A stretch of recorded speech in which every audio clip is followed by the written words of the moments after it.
Hey there, I'm Stephen Garrard with my review of the AirSelfie AIR NEO camera drone for Best Buy, taking a look at everything you need to know about this little gadget and how it is a portable, budget-friendly device to suit all your social media and content creation needs. So getting started with the review of the AIR NEO here, we have the soft carrying bag here with an embroidered title, as well as the USB-C charging cable that allows you to plug it in either through a computer or with a wall adapter that has a USB-C accessory with the regular USB cable here and then into the device with the mini USB. You have the actual drone itself, the NEO Air. It's overall a very compact device. I find it fits directly in the palm of my hand pretty much there.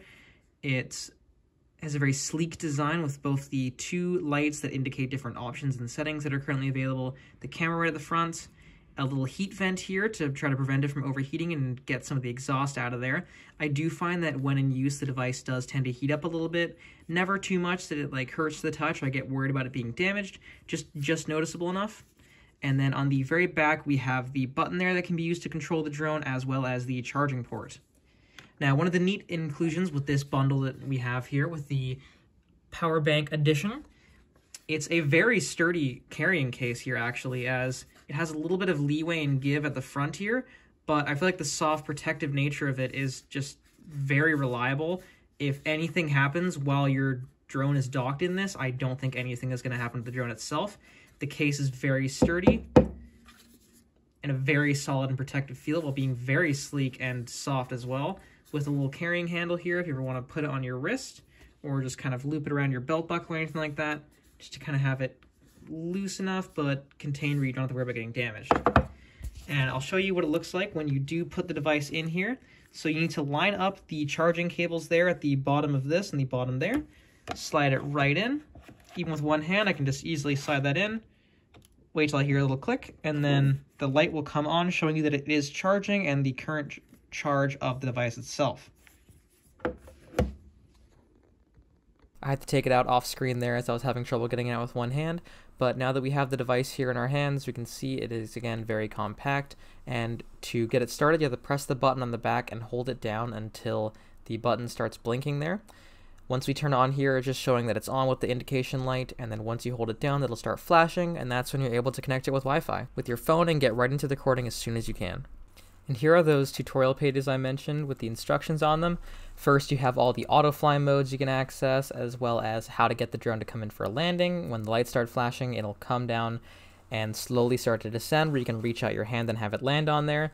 And when you're ready to actually get started recording, all you have to do is turn on the device and the camera setting you want to do, be it AutoFly or manual. Once you've activated it and turned on the camera, all you have to do is push up gently and it'll start flying and get directly into position. After this, you're all ready to start taking your photos, although I would recommend checking out the tutorials before you do so. Once we're in the main app here, you can see all the different options. You can choose to calibrate your device, choosing which one you have here, and this is also how you connect it, showing off all the different control options there, showing off the tilt controls. I do love how extremely detailed everything is, so you're not confused on what anything does. The sideways joystick type of controls there for extreme control over the entire device, as well as the simple AutoFly modes that you can activate with just a couple clicks of some buttons at the back there. I did have trouble getting the 360 mode to activate, but I had no worries of any of their options. Here we have the basic manual camera mode. You can adjust the inversion of the flight, the face tracking, the speed. A quick look at the gallery there, not much to say about that. And then the AutoFly mode as well, which is probably the main one you'll be using just for quick, easy go-to recordings. Back to the manual camera here, you can see it actually does show you a preview as well. And getting into some actual recordings of the device itself, I have it here outside. It's, again, very compact and it feels nice to hold. Turning it on there, you can see how quick and easy it is to get it flying. You can hear a little bit there how loud it can be, which isn't ideal to record audio as you do it. But still, it's great for voicing it over afterwards. And as you can see here, as I'm moving kind of to the left and the right, the device does actually rotate to track my face, which is a great feature as you don't have to manually deal with the tricky drone controls. All you have to do is move around. And when it's ready, after it takes the photos, it'll come in for a landing there, right in the palm of your hand. Just super easy to use device. Here we have some photos and videos I've taken with the camera in my time testing it. I found the photos were a bit more reliable as the videos tended to be a bit shakier, although I didn't have a whole lot of time to kind of get used to the device, and I have seen footage where you can kind of get it to be a lot more stable over time once you get used to the ins and outs of the device. I've shown you the outside, and here's the indoors. It does still show off the tracking feature there as it follows me around. Overall, I would recommend this device for you or any content creating friend you might have.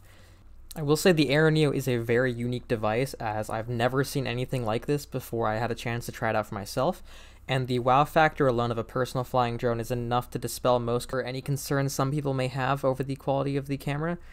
And again, with post-processing effects with either manual photo editing or AI learning software, you can really take your photos to the next level and cut back any downsides that the device may have. To find the Neo Air and the power bank bundle, you can find those and any more camera drones over at the Best Buy store, as well as my more detailed text review on the Best Buy blog.